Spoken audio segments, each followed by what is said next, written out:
Bonjour, bonjour à chacun, bonjour aux habitués, bonjour à ceux qui nous visitent. Soyez les bienvenus à l'église. On va prendre ce temps maintenant de louange, d'adoration, de prière. Et voilà, en tout cas, c'est ma dernière au culte en tant que qui fait chanter, de dirigeant de louange. Ça fait ma dernière après 3 ans. Donc forcément, il y a un peu d'émotion. Et voilà, on a passé des bons moments de louange ensemble pendant ces 3 années. Et je crois que ce matin encore, Dieu peut faire quelque chose de bon pendant ce temps de louange. Je crois qu'il peut nous visiter, hein. Il n'y a pas que un Gap qui va nous visiter, j'espère encore ce matin si vous le voulez. Donc on va vraiment entrer dans ce moment maintenant. Je vous en prie.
première fois que tu viens ce matin et tu te dis waouh, mais ces gens sont tellement heureux, c'est tellement joyeux. Mais si on est là ce matin à célébrer Dieu, ça ne veut pas dire que tout est facile, tout est tout rose, mais c'est parce que ce Jésus a offert sa vie pour nous à la croix. C'est parce que ce Sauveur Jésus nous a pardonné nos péchés, il a remis nos péchés, il est ressuscité, il a triomphé du péché. Et il nous a ouvert les portes du paradis de Dieu. Il nous a ouvert la vie éternelle. Ce Jésus-Christ a changé notre destinée. C'est pas toujours facile, mais notre destinée, elle est changée pour toujours. Notre destinée, c'était l'enfer. Notre destinée maintenant, c'est le ciel.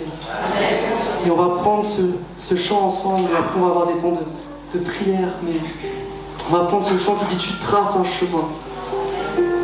Tu es là, présent parmi nous. Et c'est vrai, Dieu est présent ce matin. Et tu n'as peut-être pas tout compris à ce qu'on dit, mais retiens déjà cette chose. Dieu est présent. Et les vies peuvent changer. Dieu est présent. Et tout peut changer en un instant. Tu peux être guéri de la maladie que tu te traînes depuis des années. Tu peux être guéri de ton addiction. Tu peux être guéri, tu peux être sauvé, tu peux être délivré. Tout peut changer. Dieu est présent au milieu de son peuple ce matin. Et il veut tellement tracer un chemin nouveau pour toi. Et toi, le veux-tu ce matin?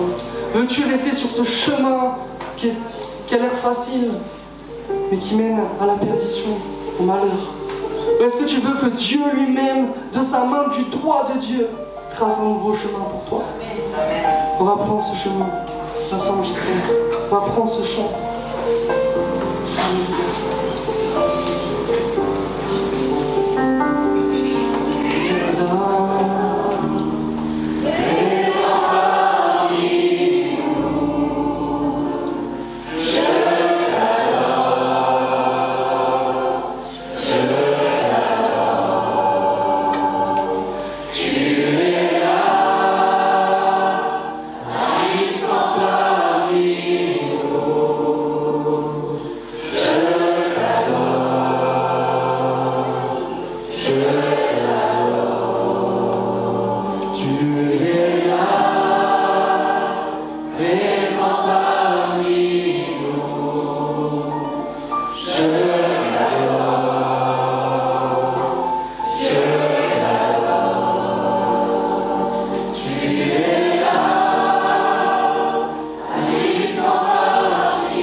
Tu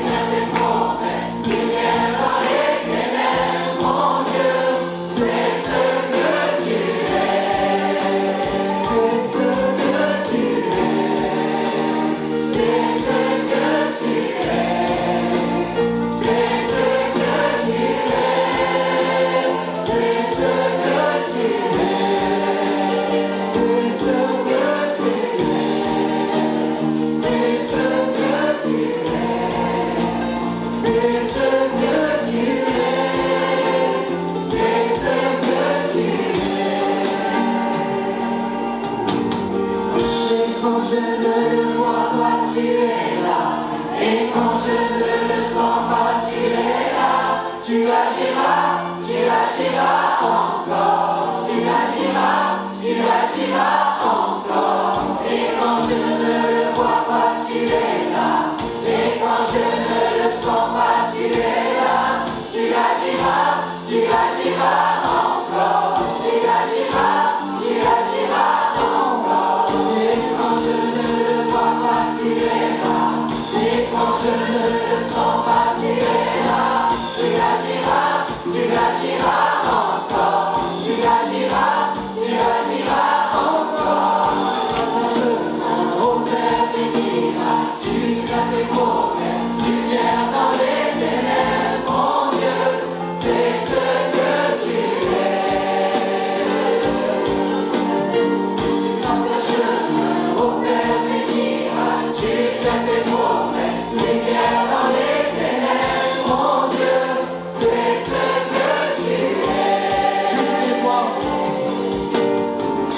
Dans ce chemin, au Père bénira, tu as tes promesses, lumière dans les ténèbres, mon Dieu, c'est ce que tu es.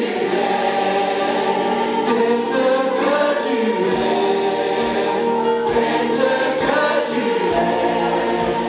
C'est ce que tu es. C'est ce que tu es. C'est ce que tu es. C'est ce que tu es. C'est ce que tu es. C'est ce que tu es.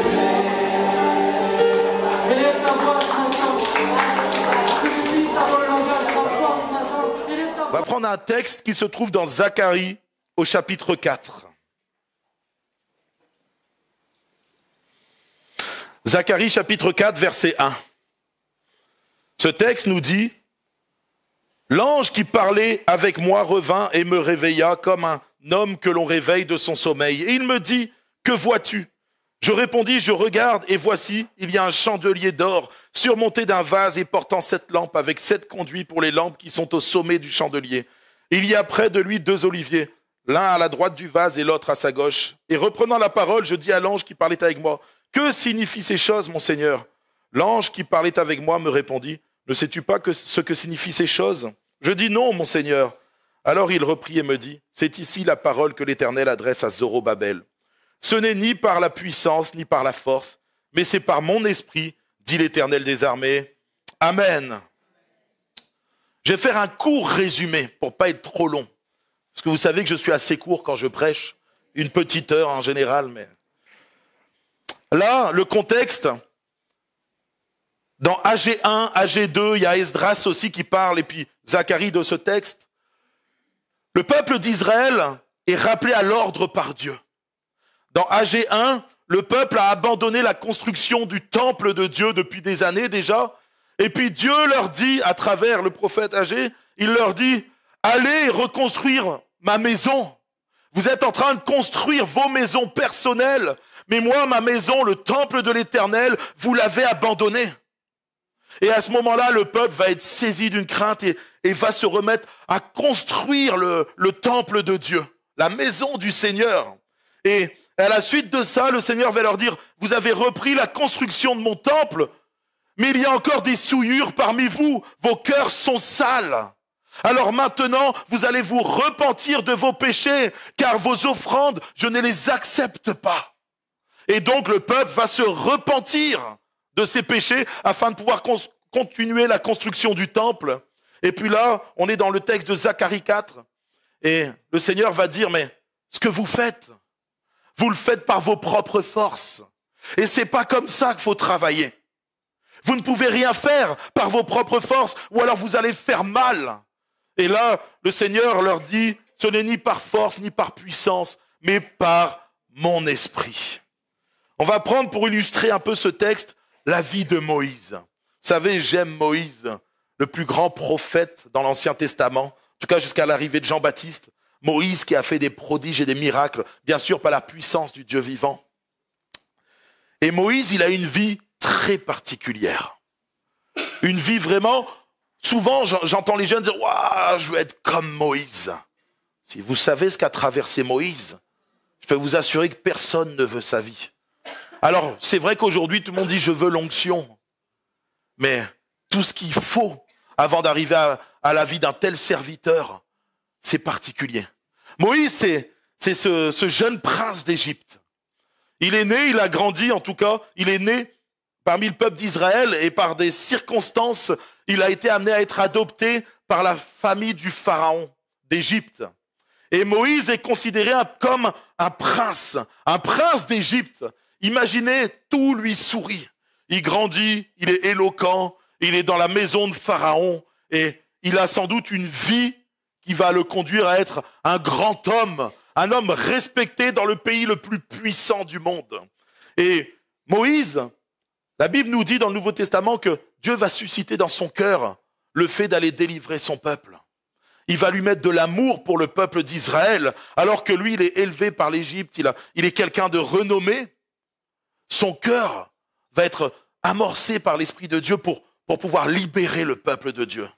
Sauf que Moïse ne connaît pas encore Dieu. Et à un moment, Moïse va voir comment un Égyptien frapper et malmener un Israël, quelqu'un du peuple d'Israël à cette époque. Et Moïse va arriver, il va arrêter cet homme et il va le tuer. Alors que le cœur de Moïse n'était pas, on va dire, mal intentionné à ce moment, sa façon de faire s'est ressentie parce qu'il a agi avec ses forces, avec son intelligence, avec ce qu'il savait faire.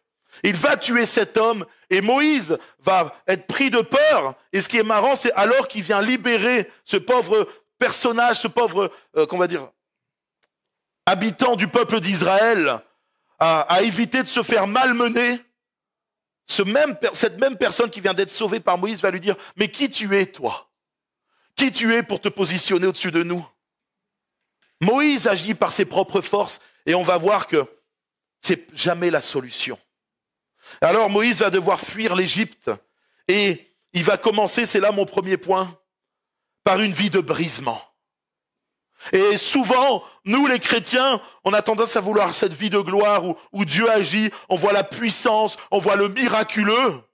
Et pourtant, Dieu commence par nous dire, je veux te briser. Ah, il n'y a pas beaucoup d'amen là. Ah, c'est sûr que quand on parle du brisement, on préfère parler de la bénédiction, de ouf, ça donne des frissons, ça fait du bien. Mais quand il s'agit de laisser Dieu nous briser, c'est beaucoup plus compliqué. Alors que Moïse quitte sa stature de prince d'Égypte, il va se retrouver dans le désert de Madian. Il va se mettre à garder les troupeaux de son beau-père.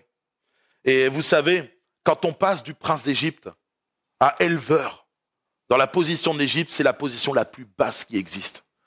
C'est une position inférieure. En Égypte, on mettait les éleveurs dans une région, la sous-région de Goshen, là on disait...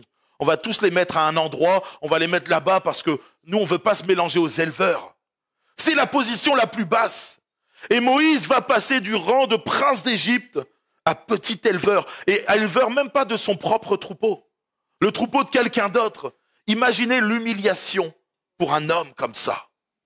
Dieu, par moments, veut briser notre cœur. Pourquoi ? Pas pour son plaisir. Ça fait pas plaisir à Dieu de briser les gens de son peuple. Ça fait jamais plaisir à Dieu d'amener un cœur au brisement. Mais c'est nécessaire pour sa gloire. Parce que lorsque Dieu vient briser un cœur, il vient briser l'orgueil, il vient briser l'autosuffisance, la suffisance à soi-même. C'est parfois des moments de renoncement profond. Et Moïse a dû renoncer à son statut de prince d'Égypte pour rentrer pleinement dans un statut de serviteur, de quelqu'un qui a un cœur ouvert, prêt à entendre la voix de Dieu. Si Moïse était resté prince d'Égypte, il aurait été sur sa stature parfaite d'homme connu, d'homme respecté. Il donne des ordres. Mais Dieu ne cherche pas des gens orgueilleux. Dieu ne cherche pas des gens qui ont le cœur rempli d'orgueil et d'intelligence humaine. Il cherche des cœurs humbles, des cœurs qui veulent le servir, qui sont prêts à recevoir ce qu'il va nous donner. Et Moïse, la Bible nous dit qu'il va rester 40 ans dans ce désert de Madian. 40 ans à vivre comme un petit éleveur, à servir les autres, à prendre soin des brebis. C'est quand même particulier. Imaginez que nous, parfois, et je le vois souvent chez les jeunes convertis, les jeunes convertis, ils reçoivent le Seigneur et ils sont tout feu, tout flamme, remplis de zèle. Et puis tu leur dis, viens, on l'a fait là pendant le camp. Alors qu'on fait un appel à servir Dieu, à rentrer pleinement dans l'appel que Dieu met sur notre vie. Et puis à la fin, on dit, est-ce qu'il y a des jeunes qui sont prêts à venir servir aux tables? Il nous manque des gens. Et alors, ils se levaient à l'appel, on va te servir, oh Dieu! Remplis de zèle. Viens, commence par les tables. Les gens, ils ont disparu. Il y a eu quelques petites mains. Tu sais, sur 200, t'as 7, 8, 9. Wow! C'est pas facile, hein. C'est pas facile, des fois, de renoncer même à notre condition, à nos souhaits, à nos désirs, à ce qu'on aime dans la vie, à nos projets. Moïse avait sûrement des projets en tant que prince d'Égypte. Mais les projets de Dieu ne sont pas nos projets. Les voies de Dieu ne sont pas nos voies. La pensée de Dieu n'est pas notre pensée. Et ce matin, dans ce premier point, j'aimerais vous dire que Dieu a besoin de nous briser intérieurement. Ça ne lui fait pas plaisir. C'est pas quelque chose qu'il aime faire. Mais parce que nous venons d'un monde rempli d'orgueil, un monde qui élève la créature plutôt que le créateur, nous sommes habitués à être des orgueilleux.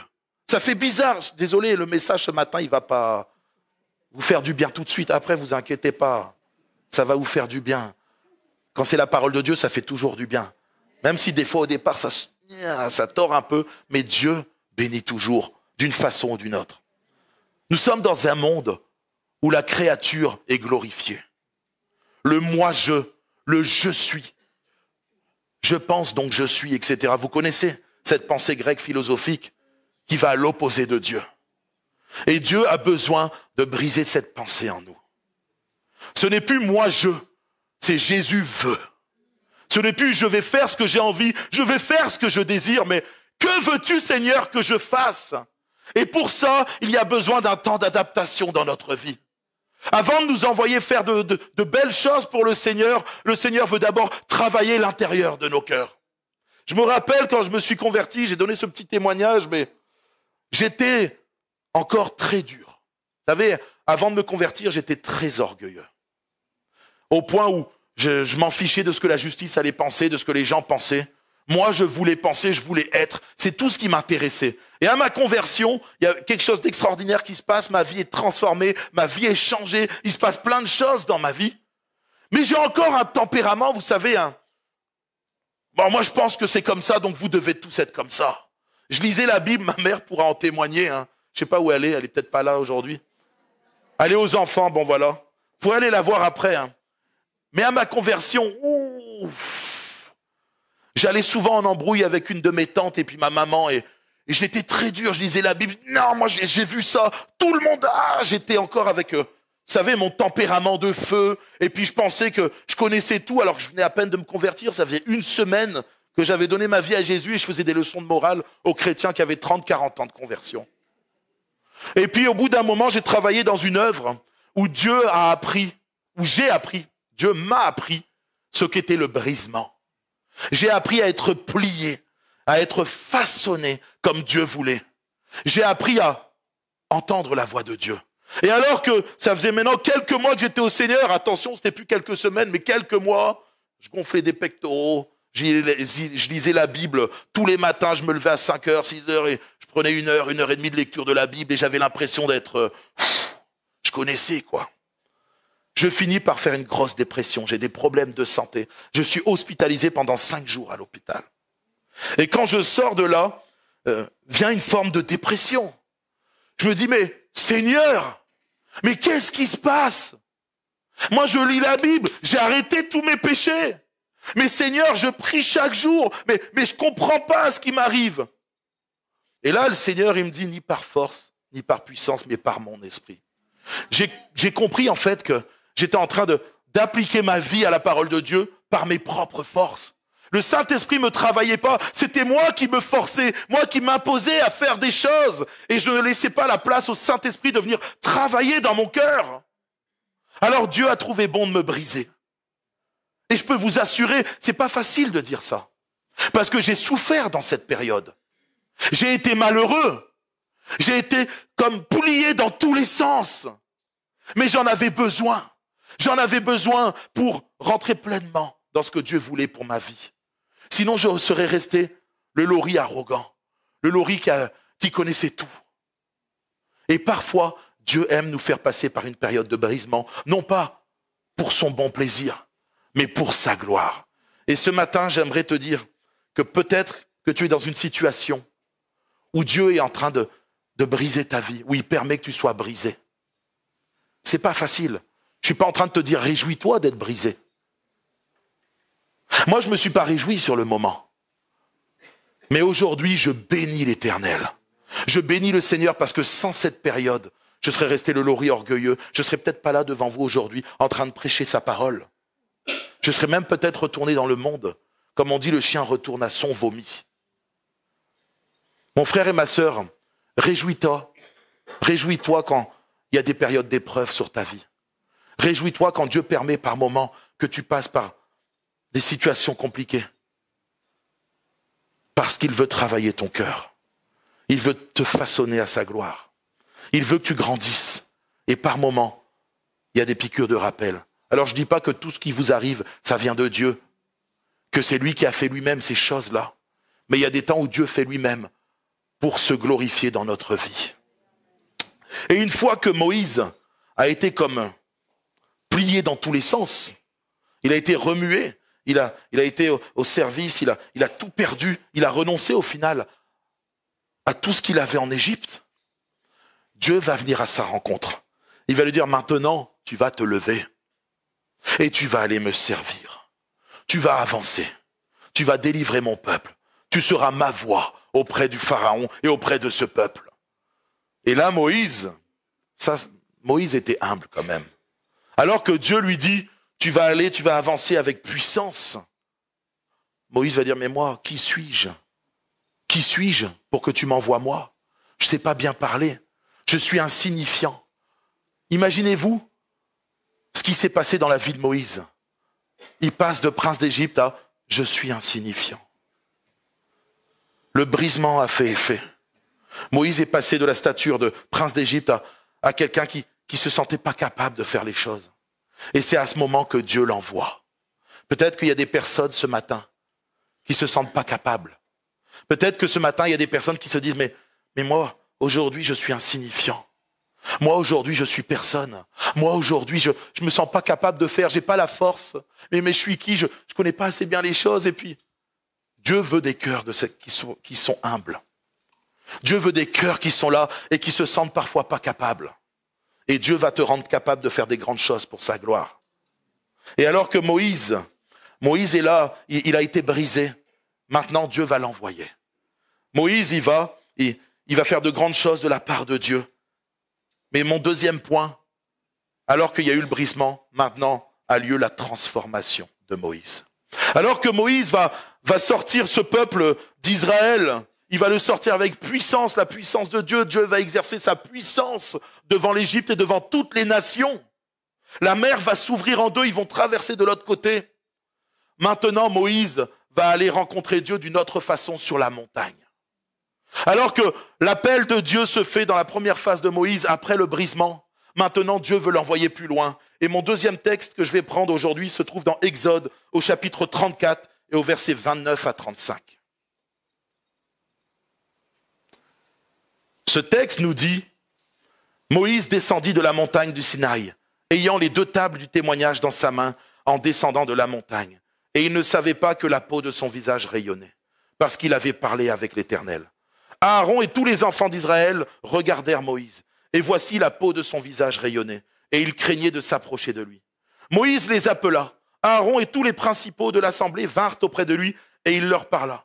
Après cela, tous les enfants d'Israël s'approchèrent, et il leur donna tous les ordres qu'il avait reçus de l'Éternel, sur la montagne de Sinaï. Lorsque Moïse eut achevé de leur parler, il mit un voile sur son visage. Quand Moïse entrait devant l'Éternel pour lui parler, il ôtait le voile, jusqu'à ce qu'il ressortît. Et quand il sortait, il disait aux enfants d'Israël ce qui lui avait été ordonné. Les enfants d'Israël regardaient le visage de Moïse et voyaient que la peau de son visage rayonnait. Et Moïse remettait le voile sur son visage jusqu'à ce qu'il entrât pour parler avec l'Éternel. Amen. Après le brisement, vient la transformation.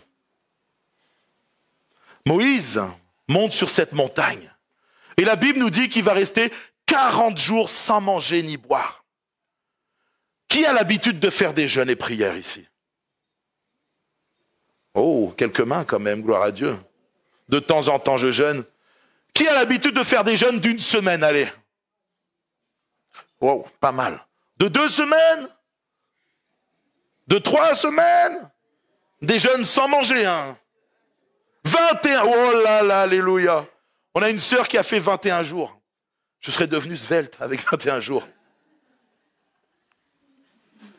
40 jours sans manger ni boire. Moïse s'est nourri de la parole de Dieu. Moïse était dans la présence de Dieu. Moïse, pendant ces 40 jours, a été nourri par Dieu lui-même. Par sa présence, la Bible dit, l'homme ne vivra pas de pain seulement, mais de toute parole qui sort de la bouche de Dieu. Alors que Moïse va être dans la présence de Dieu, Dieu va le façonner, Dieu va le transformer. Vous savez, je pense qu'on est dans une génération où on néglige bien souvent la présence de Dieu. On aime les grands événements, on aime voir des concerts, des super choses, on aime aller quand on entend, tiens, il y a tel pasteur là-bas, on a entendu qu'il avait un don de guérison ou de je sais pas quoi. Les églises se vident et tout le monde va aller voir ces personnes-là. Et on va être alléluia, on va se réjouir pendant un temps, comme si on montait sur la montagne. Mais Moïse, c'était un homme qui aimait passer du temps dans la présence de Dieu en cœur à cœur, en tête à tête. Et c'est ça qui transforme les vies. Quand Moïse est redescendu de cette montagne, il resplendissait de la gloire de Dieu. Cette lumière, ce moment où Moïse descend, ça fait penser à Christ qui redescend de la montagne de la transfiguration. Mes frères et sœurs, le seul moyen de ressembler à Jésus-Christ, c'est de passer du temps dans sa présence. La seule chose qui transformera ta vie, il n'y a rien d'autre, c'est la présence de Dieu. Et la présence de Dieu, tu la trouves en tête à tête. Quand tu pries, tu entres dans ta chambre. Mais aussi quand tu prends la parole de Dieu et tu la lis. Tu la médites. Si tu veux que ta vie ressemble à Jésus-Christ, il n'y a pas d'autre solution que de passer du temps dans sa présence. Tu pourras aller te faire imposer les mains dans le monde entier. Entendre les plus beaux discours. Ça ne changera rien sur ta vie si toi, tu ne passes pas du temps avec Dieu, en tête à tête. Si tu n'ouvres pas ton cœur dans sa présence. Si tu ne parles pas à ton Dieu. Livre-lui ton cœur. Seigneur, tu vois en ce moment, je suis jaloux. Alors Seigneur, viens travailler mon cœur. Enlève la jalousie. Seigneur, tu vois en ce moment, je suis orgueilleux. Seigneur, tu vois en ce moment, je suis comme ci ou comme ça. Parle à ton Dieu. Ouvre-lui ton cœur. Et il te parlera. Vous savez, alors que Moïse est seul avec Dieu, Dieu lui révèle tellement de choses merveilleuses sur cette montagne. Vous savez, beaucoup attendent le dimanche de recevoir des paroles de Dieu, et c'est bien. Dieu parle à son peuple aussi. Mais Dieu veut te parler en cœur à cœur, en tête à tête. Les plus grandes révélations de ma vie, je les ai eues quand j'étais en tête à tête avec le Seigneur. Bien sûr qu'il y a eu des révélations quand on était à l'église comme ça, des paroles. Quand je faisais des jeûnes et prières avec, on était plus d'une centaine des fois avec des pasteurs. Oui, il y avait des paroles par moment. Et Dieu aime parler à son peuple. Mais Dieu veut te parler en tête à tête ce matin. Il veut que tu apprennes à le connaître. Parce que si tu ne connais pas ton Dieu, il ne pourra pas transformer ton cœur. Tu ne ressembleras pas à Jésus-Christ si tu ne passes pas du temps dans la présence de Dieu. C'est impossible. Ce matin, Dieu veut des enfants qui lui ressemblent. Parce que quand Moïse est redescendu de la montagne, il ressemblait à Christ. Il était l'image de Christ, une préfiguration de Christ. Bien sûr, il était bien inférieur à Christ, incomparable à Christ réellement. Mais Dieu voulait nous révéler que dans sa présence, nous ressemblons à Christ. Et ce matin, Dieu aimerait que ses enfants aient des cœurs qui ressemblent à Christ. La question que j'aimerais te poser, est-ce que dans ton quotidien, on peut voir Christ?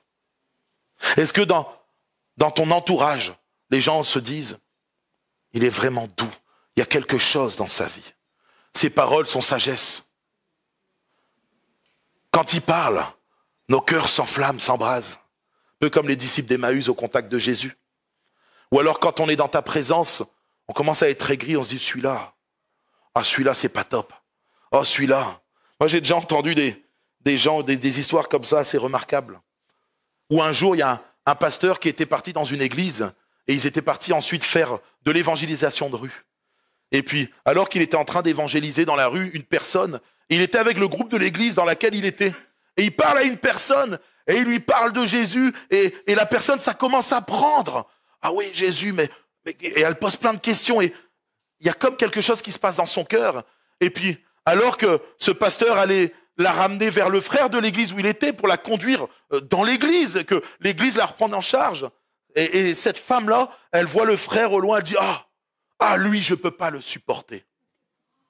Puis ce pasteur, il était à côté, il allait, heureusement qu'il l'a pas fait.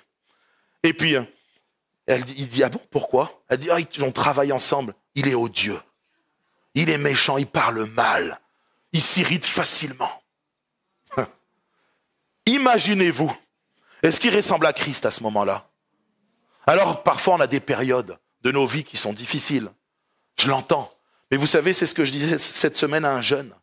Le témoignage, c'est pas d'être parfait. Le témoignage, c'est de se reconnaître et demander pardon quand on a fait une erreur aussi. Ça fait partie du témoignage. Donner le meilleur de nous, c'est donner ce que Jésus vit en nous. Si tu vis rien avec Jésus, si tu n'as aucun lien avec lui, si tu n'es jamais dans sa présence, si tu lis jamais ta Bible, tu ne seras pas comme Jésus, tu ne ressembleras pas à Jésus. La Bible dit qu'on reconnaît un arbre à ses fruits. Quels sont les fruits que tu portes autour de toi? Vous savez, il y a des fruits amers. Hein. Des fois, tu croques. Alors, moi, les citrons, il y en a, je les ai vus, ils croquent comme ça. Là. Moi, dès que je mets mes lèvres sur un citron comme ça fait... Est-ce que c'est l'effet que tu fais aux gens autour de toi? Est-ce que c'est l'effet que tu donnes dans ta famille, dans ton travail? Est-ce que quand les gens ils sont à ton contact, t'es comme un citron amer? Ou alors t'es comme une orange agréable? Une orange où tu croques dedans, t'as le goût, c'est sucré, c'est bon. Ou alors, je sais pas, une mangue, peu importe le fruit que t'aimes. Est-ce que tu reflètes Jésus-Christ? Quand Moïse est descendu de cette montagne, il reflétait la gloire de Dieu. Est-ce que toi, dans ton quotidien, tu reflètes la gloire de Dieu? C'est une question importante. C'est une question importante parce que si ce matin, tu te rends compte au final que tu reflètes pas Christ,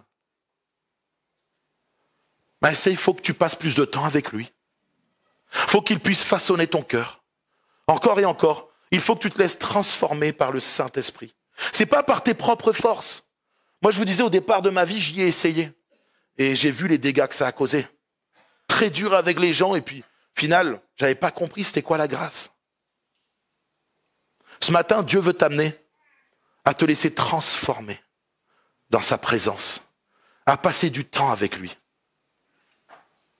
C'est important ce que je suis en train de vous dire parce que vous pourrez avoir les plus beaux discours du monde. Comme cet homme qui était au loin, qui était en train d'évangéliser dans la rue. Il devait dire Jésus peut transformer ta vie. Mais quand cette femme l'a vu, il y a eu comme cette amertume dans le cœur. Oh, si les chrétiens sont comme lui, ça ne m'intéresse pas. Tu sais, tu peux être un mauvais témoignage pour les gens qui t'entourent. Et ensuite, Moïse redescend de cette montagne. Et tout au long de sa vie, Moïse aura des temps de cœur à cœur avec Dieu. Dans Exode, encore une fois, la Bible nous dit Moïse prit la tente et la dressa hors du camp à quelque distance. Il l'appela tente d'assignation. Et tous ceux qui consultaient l'Éternel allaient vers la tente d'assignation qui était hors du camp. Lorsque Moïse se rendait à la tente, tout le peuple se levait. Chacun se tenait à l'entrée de sa tente et suivait des yeux Moïse jusqu'à ce qu'il fût entré dans la tente. Et lorsque Moïse était entré dans la tente, la colonne de nuée descendait et s'arrêtait à l'entrée de la tente. Et l'Éternel parlait avec Moïse. Tout le peuple voyait la colonne de nuée qui s'arrêtait à l'entrée de la tente. Tout le peuple se levait et se prosternait à l'entrée de sa tente. L'Éternel parlait avec Moïse face à face, comme un homme parle à son ami. Puis, Moïse retournait au camp, mais son jeune serviteur Josué, fils de Nun, ne sortait pas du milieu de la tente. Josué, c'était un bon. Dieu, ce matin, veut t'encourager à avoir des cœurs à cœur avec lui. Vous savez, c'est tellement important. Les yeux étaient sur Moïse. Il était devenu un exemple. Et il devait porter un bon témoignage. Il devait montrer au peuple de quelle façon on devait se comporter. et Moïse passaient du temps avec Dieu. Ce matin, j'aimerais vous encourager dans une génération où les gens n'aiment plus lire, où les gens n'aiment plus, se priver de temps dans le divertissement ou autre pour passer du temps avec Dieu. Nous sommes une génération de chrétiens parfois tièdes. Une génération de chrétiens qui mettons Jésus après nos activités, après notre bon plaisir, après parfois nos passions. Et le Seigneur nous demande de rentrer dans sa présence quotidiennement. Tu n'auras pas un cœur transformé si tu ne passes pas de temps avec Dieu.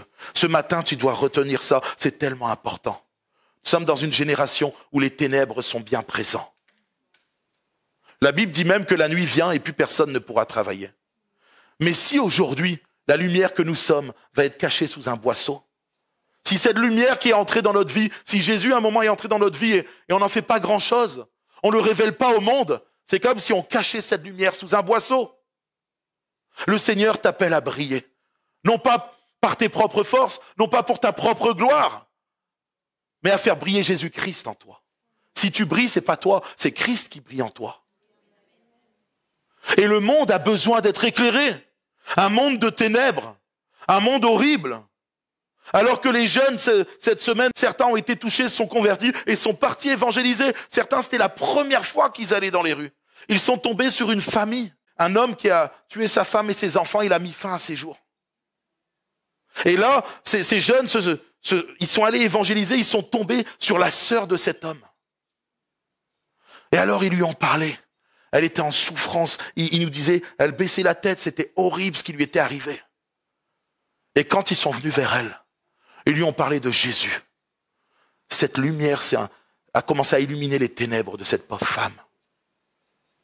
Sa tristesse s'est transformée en espérance. Il y a eu une espérance pour elle. Un espoir est né dans son cœur. Ils lui ont parlé de Jésus, de ce que Jésus pouvait faire, redonner l'espoir, la joie, la vie, etc. Et elle a voulu découvrir Christ. Et elle a dit, je viendrai dans votre église. Ce matin, si tu ne passes pas de temps dans la présence de Dieu, tu ne seras pas une lumière pour les gens qui t'entourent. Dieu demande à ce que nous soyons des lumières. Le sel de la terre, la saveur. Si tu n'as pas de saveur, mon frère, ma sœur, comment le monde va vouloir goûter du plat que tu es? J'ai déjà dit, ça fait longtemps que je n'ai pas parlé de la Bretagne, vous savez. Voilà. Mais en Bretagne, pour nous, le sel, c'est important. Quand je vois du beurre doux qui passe devant moi, quelle horreur. Un carnage. Je suis obligé de prendre un pot de sel et de le saler comme ça. C'est pas je comprends même pas Bon, bref, on va pas parler de ça. Je comprends pas le principe, t'as un truc gluant dans la bouche, ça n'a pas de goût. Seul le sel salé. Bon. C'est pareil pour nous. Nous devons être le sel de cette terre. Ce qui vient donner du goût au monde. Le monde est sans goût, il est sans saveur. C'est des saveurs amères, horribles. C'est pas bon quand tu manges un plat et que ça manque de sel. Ah! Quand tu viens mettre cette saveur, tu viens saupoudrer de sel ton plat, ça ressort, ça donne quelque chose de bon. C'est agréable au palais. Nous devons être le sel de cette terre. Mais si nous perdons notre saveur, le monde ne voudra pas connaître Jésus. Une fois, j'ai été triste d'entendre cette phrase. Ah, dans l'église, c'est comme à l'extérieur, ça sert à rien de venir. C'était pas dans notre église, Dieu merci. Mais qu'est-ce que ça m'a fait mal d'entendre ça? Ou d'entendre dire, elles sont habillées, les jeunes filles, comme à l'extérieur. Oh, ça sert à quoi que j'aille à l'église si c'est la même chose qu'à l'extérieur? Ça, c'est une phrase qui a blessé mon cœur. Que notre église ne devienne jamais comme dans le monde. Jamais. Sinon, ça veut dire que nous aurions perdu notre saveur. Cette lumière, il y a un texte dans la Bible qui dit, si votre lumière devient ténèbres, oh, grandes seront les ténèbres en vous. Combien d'églises se conforment au monde aujourd'hui? Ne donnent plus un bon témoignage, où il se passe des choses catastrophiques. Que nous soyons une église centrée sur Christ. Une église qui passons du temps dans la présence de Christ. Vous savez, Christ transforme nos vies. Et un jour, j'espère qu'on pourra dire, ce n'est plus moi qui vis, c'est Christ qui vit en moi. Mais Christ qui vit parfaitement en moi. Le jour où où vous savez, on passera tellement de temps dans la présence de Dieu que ça inondera les autres autour, comme Pierre qui passait. Et puis, l'ombre de Pierre guérissait les malades. La présence de Dieu était tellement grande en Pierre qu'il se passait des choses extraordinaires. Hier, on a vu dans cette réunion de jeunesse, la présence de Dieu était là. Et il y a eu des guérisons. En tout cas, une guérison. Peut-être qu'il y en a eu d'autres, on n'a pas demandé pour le reste, mais quand Dieu descend, quand Dieu est présent, il se passe des choses extraordinaires. Alors avant de vouloir vivre la gloire de Dieu, avant de vouloir être envoyé aux quatre coins de la terre, avant de vouloir voir de grandes choses arriver, commence d'abord par chercher la face de Dieu. Toi, quand tu entres dans ta chambre, ferme la porte. Et là, dans le lieu secret, ton Père te parlera, te rendra les choses. Il te donnera la conduite, la marche à suivre. C'est tellement important que tu puisses avoir ta montagne spirituelle à toi, dans ton quotidien. Ne vis pas ta vie sans Dieu. Ne fais pas comme les disciples d'Emmaüs. Vous savez, ils étaient là, Jésus était avec eux. Ils avançaient, ils parlaient de Jésus, ils parlaient de tout ce qui s'était passé. Et Jésus était juste à côté, ils ne se sont pas rendus compte qu'il était là. Ne soyons pas comme les disciples d'Emmaüs. Vaut mieux que Jésus soit en nous, plutôt qu'il soit à côté de nous, et puis on parle de lui, et puis on ne se rend même pas compte qu'il est là, et qu'il nous demande, mais je veux rentrer dans ton cœur. Je veux te parler. Je veux te transformer. Alors on va simplement fermer les yeux ce matin.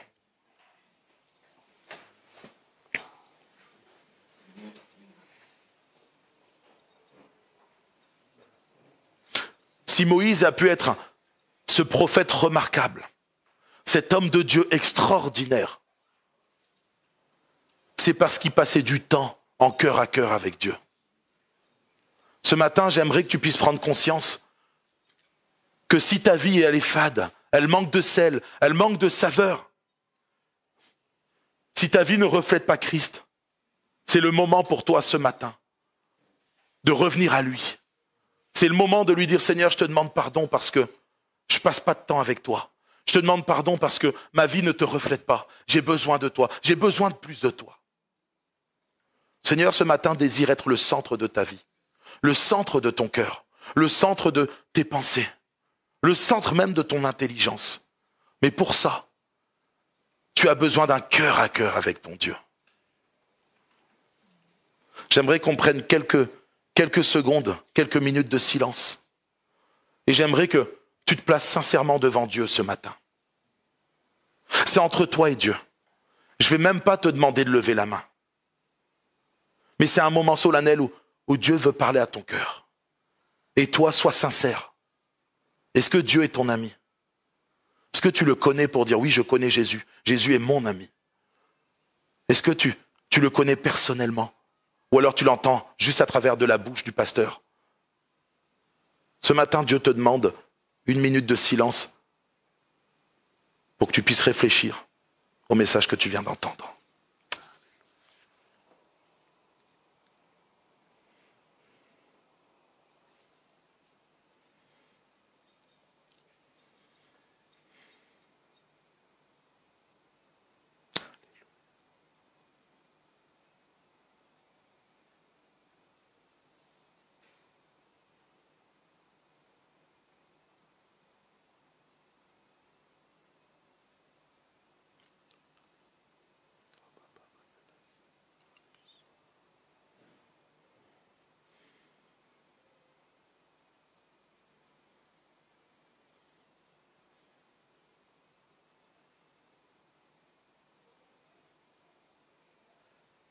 Alléluia.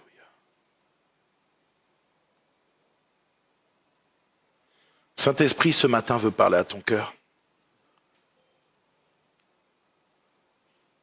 Saint-Esprit, ce matin, veut travailler ton cœur. Il veut te transformer.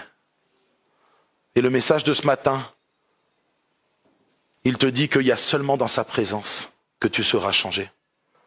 Par tes propres forces, ça ne marchera pas. Par ton intelligence non plus. Mais laisse le Saint-Esprit te façonner ce matin, afin que tu puisses être utilisé pour la gloire de ton Dieu. Je vais finir simplement par prier.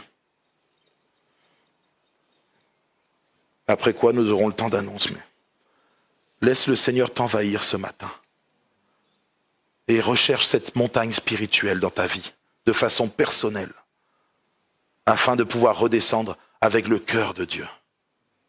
Seigneur mon Dieu, ce matin, je te remercie parce que je sais que tu as parlé à des cœurs. Nous voulons être un peuple, Seigneur, qui a l'habitude de faire des face-à-face avec toi. Nous voulons te connaître plus, Jésus. Nous voulons dépendre de toi. Nous avons besoin de connaître cette dépendance de toi. Tu as dit, Jésus, sans moi, vous ne pouvez rien faire. Et c'est pour ça que nous voulons aller à tes pieds, jour après jour, nous tenir dans ta présence, afin que tu puisses nous travailler, nous révéler ce qui ne va pas dans nos vies, nous montrer le chemin à suivre, nous donner des directions aussi. Seigneur mon Dieu, nous ne voulons pas que cette Église marche par ses propres forces, mais nous voulons que ce soit le Saint-Esprit qui la conduise. Nous voulons, Seigneur mon Dieu, que nos cœurs soient façonnés pour ta gloire. Seigneur mon Dieu, nous ne voulons pas rechercher le miraculeux et ces choses-là. Nous voulons rechercher le Dieu du miracle. Et le reste se fera naturellement. Seigneur mon Dieu, je te prie, afin que toutes les personnes ce matin qui ont entendu ce message puissent avoir cette habitude de te rencontrer dans le lieu secret. Seigneur mon Dieu, qu'ils puissent te ressembler, que cette église de Bois-Lève, de Nice-Nord, soit une église qui te ressemble, Jésus. Que dans le quartier, nous soyons connus pour notre amour, parce que tu es amour. Pour notre patience, parce que tu es patient avec nous. Seigneur mon Dieu, pour notre paix, parce que tu es un artisan de paix. Tu es celui qui donne la véritable paix. Que nous soyons connus pour notre joie, parce que tu es un Dieu qui donne la joie, qui rend heureux. Seigneur mon Dieu, nous voulons être connus pour notre sagesse, pour notre intelligence. Oh Seigneur, nous voulons être connus pour le fruit de l'esprit. Alléluia. Que ce matin, cette église puisse être, Seigneur mon Dieu, la saveur de Nice. Que les personnes, Seigneur mon Dieu, de cette ville puissent voir des églises remplies de saveur, des églises lumineuses, resplendissantes de ta gloire, afin que le monde puisse, Seigneur mon Dieu, voir qu'il y a comme un phare dans les ténèbres, un phare lumineux, un phare, Seigneur mon Dieu, qui amène, qui attire les gens à toi. Que le Saint-Esprit soit agissant dans notre assemblée. Amen.